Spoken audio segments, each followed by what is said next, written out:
proud of our staff who work in that program, and proud of our youth and the parents who work. You'd be very surprised. We have a parents group, and they're active with this program as well. And that's what we want to do, to gel the family together and have them interacting with one another. Let's talk about the parental involvement, because I think, Ms. Searcy, in many instances, a lot of people don't see that parental involvement when they think about what is going on perhaps in public housing, and et cetera. Exactly right. And that I know, after talking to many people from public housing, that there are, excuse me, some very, very active parental groups and advisory groups and whatnot. Why don't you talk about some of those groups that you're familiar with and that you deal with? We have a very active parent group in our child care program, and we have an active group who are dealing with a Men of Distinction program and a Just Between Girls.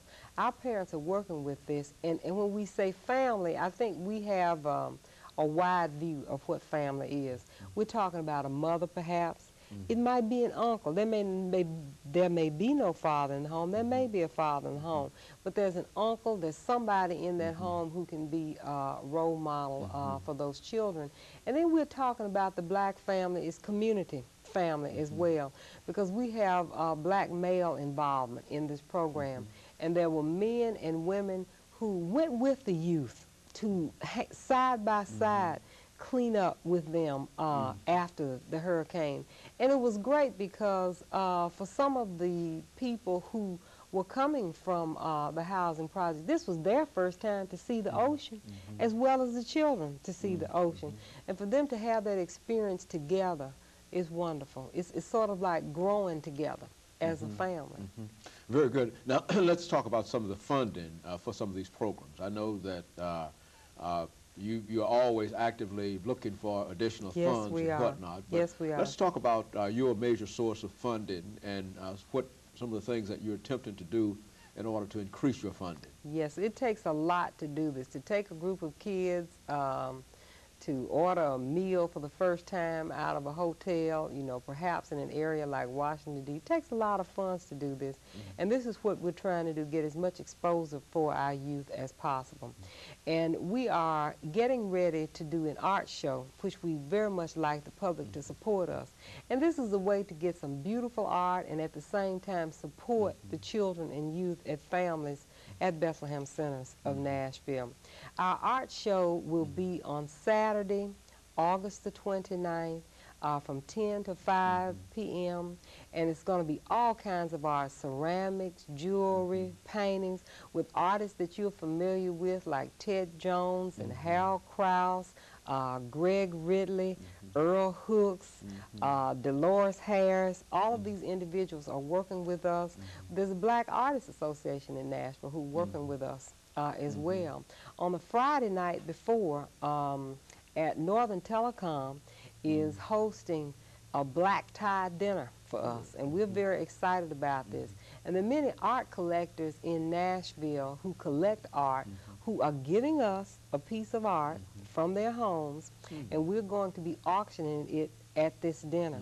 And the ticket prices of the dinner will be $50 per person.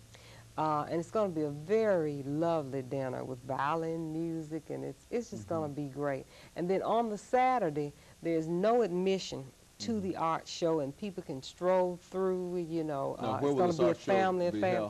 The art show is going to be at Bethlehem Center at the location on Charlotte Avenue.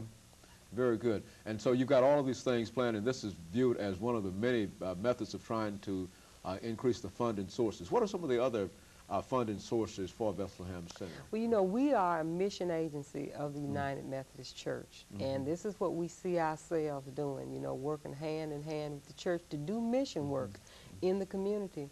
One of our biggest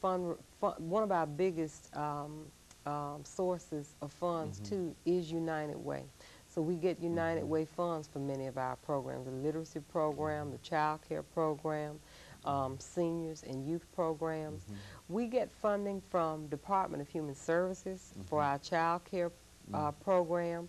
We get funding from the Department of Health for our alcohol and drug intervention program, and for our Project Life program, which is a holistic health program for the youth. And then we get some monies from the federal government child care food programs to supplement the food program for children who would not be able to afford to eat otherwise. And friends of the center, just like yourself, people who contribute faithfully as a part of the mission of Bethlehem Centers of Nashville.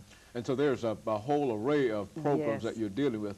One of the things that, Ms. Cersei, I think that we often talk about on shows like this, and especially dealing with programs, has to do with, I think, your program called Just Between Girls or whatnot. Why don't you give us some idea about that program? Because I think that we've already indicated that young black males have difficult problems, but we don't want to overlook the fact that young females also have problems, and that there are programs equally geared toward them as are programs geared toward young men. In fact, the Just Between Girls program existed before the Men of Distinction program, and people know me, and feminists as JSearcy is, they say, why would you call them Just Between Girls and then call the guys the Men of Distinction? Well, what happened, it had a little background to it. The girls, we were having a teenage group, and the girls needed to work with some problems that they had themselves. And they came to me and said, Miss Cersei, we just want it just between the girls, just between the girls. And it sort of became adopted as a name for them, Just Between Girls. And in this program, we look at issues like family planning, teen pregnancy, teaching things that girls want to deal with, grooming, habits. Now, it doesn't mean that the girls do not go on some of the same kinds of things that the guys do. For example, we took the youth to see Mandela in Atlanta, and that was a very good thing for them to see. So they studied Winnie and Nelson Mandela before we took them to that. So the girls are getting exposed to these same kinds of things as well. And right now, Metropolitan Development Housing Authority has funded us to work with the girls program and the guys program at Tony Sudicum and J.C. Napier homes too. So now we have those youth groups over in that area as well. You also mentioned your literacy